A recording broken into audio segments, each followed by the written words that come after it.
В фильмах же, да, обычно в таких биографических затрагивается очень многие личные переживания, личные какие-то вещи, и люди начинают видеть, что этот человек не сошел с небес, ему все богатство, славу, ему никто не принес на блюде, да, всегда за этим стоит труд, разочарование, иногда предательство, любовь.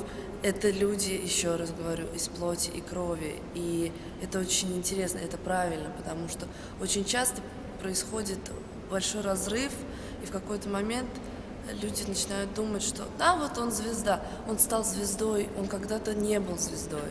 И он стал звездой не потому, что добрый дядя проходил мимо и сказал ему, ты будешь звездой. Нет, за этим всем стоит очень длинная пошаговая история, шаг каких-то правильных шагов, неправильных.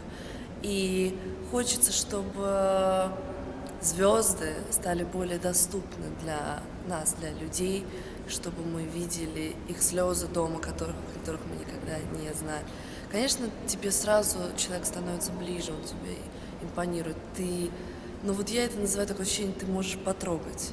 То есть вот этих небожителей, они обретают плоть, они обретают цвет, они обретают вкус и перестают быть просто какой-то абстрактной, одиозной личностью. Поэтому нет, надо и здорово, чтобы,